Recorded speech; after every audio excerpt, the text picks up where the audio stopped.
L'affaire politico-judiciaire impliquant François Fillon reste l'un des moments marquants de la décennie.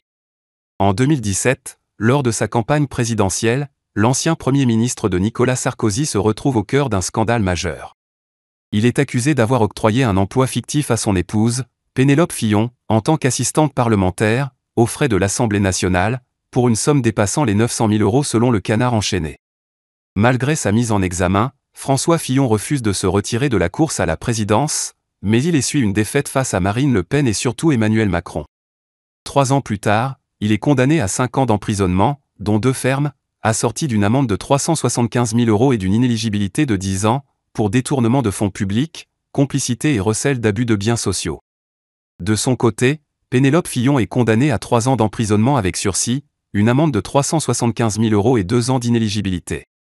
La peine de François Fillon est ultérieurement réduite à 1 an de prison ferme, décision confirmée par la Cour de cassation en avril dernier. Cependant, la Cour a également jugé que la motivation derrière la peine de prison n'était pas suffisamment claire lors de l'appel de 2022.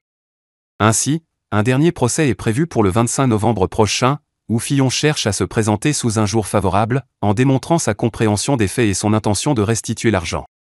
Selon les informations de BFM TV, François Fillon aurait soumis à l'Assemblée nationale un accord prévoyant le versement échelonné de 689 989,32 € sur les 10 prochaines années, correspondant aux amendes infligées au couple Fillon ainsi qu'à 10 000 € de frais judiciaires. L'issue de cette démarche pourrait-elle influencer la décision de la Cour en faveur de la clémence envers l'ancien homme politique ?